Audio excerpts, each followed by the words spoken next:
Hello viewers, আজকের ভিডিওতে আমি আপনাদের পৃথিবীর এমন এক উপজাতির গল্প শোনাবো যাদের দিন শুরু হয় গাঁজা খাওয়ার মাধ্যমে। সকালে ঘুম থেকে উঠে গাঁজা খেয়ে বের হয়ে পড়ে শিকারের উদ্দেশ্যে। কথা বলছি আফ্রিকা মহাদেশের উত্তর তানজানিয়ার ইয়াসি লেকের কাছে অবস্থিত হাজ্জা উপজাতি সম্পর্কে। এদেরকে হাজ্জাবেও বলা হয়। এরা পৃথিবীর শেষ অবশিষ্ট শিকারী সংগ্রাহক উপজাতি। এরা যাযাবর, খাদ্যের জন্য নির্ভর করে পশু পাখি শিকার এবং বিভিন্ন বনজ ফল মূল শিকড়ের উপর। এদের কোনো গৃহপালিত পশু পাখি নেই। এরা খাদ্য উৎপাদন করে না, এমনকি খাবার স্টোর করেও রাখে না। এরা প্রতিদিনের খাবার প্রতিদিনই সংগ্রহ করে। এদের প্রিয় খাবার বানরের মাংস। এদের জনসংখ্যা প্রায় 1300।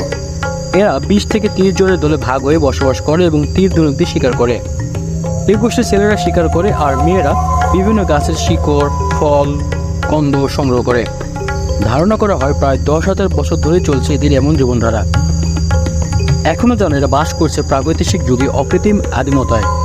এদের নির্দিষ্ট কোনো ধর্ম নেই, এমনকি মৃত্যুর পরের জীবন বলেও কোনো কিছুতে বিশ্বাস করে না। এরা ভবিষ্যৎ নিয়ে একদমই চিন্তা করে না। এদের জীবনের একটাই লক্ষ্য শিকার করা, খাওয়া এবং জীবন উপভোগ করা। এরা দলগতভাবে বাস করলেও এদের কোনো দলীয় সর্দার নেই। এরা প্রায় সবাই সমান।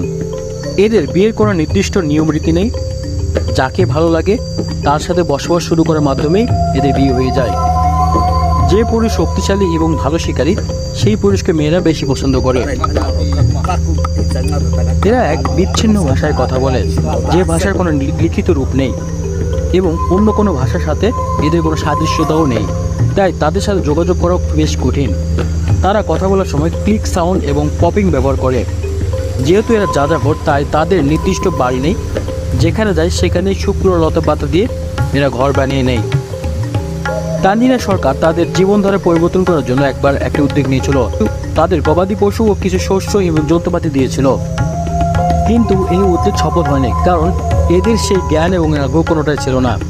তাই যেসব শস্য, পশু এবং খাদ্য দিয়েছিল সেগুলো যখন তারা খেয়ে শেষ করে, তারপরে আবার ফিরে যায় শিকারে। বর্তমানে এই উপজাতি বেশ কিছু চ্যালেঞ্জের মুখোমুখি হয়েছে।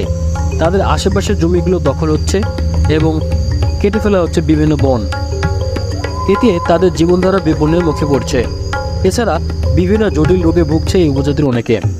পৃথিবীর আদিম মানুষরা কীভাবে জীবিকা নির্বাহ করতো তাদের লাইফস্টাইল দেখলে তা সহজেই অনুমান করা যায়। এত সমস্যার মাঝেও তারা নিজেদের সুখী মনে করে। আমাদের উচিত এদেরকে টিকে রাখা।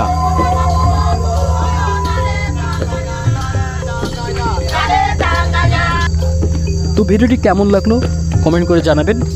আর এই ধরনের বিভিন্ন অজানা তথ্যমূলক ভিডিও পেতে চ্যানেলটি সাবস্ক্রাইব করে রাখতে পারেন এবং অপরকে জানাতে অবশ্যই শেয়ার করে দিতে পারেন।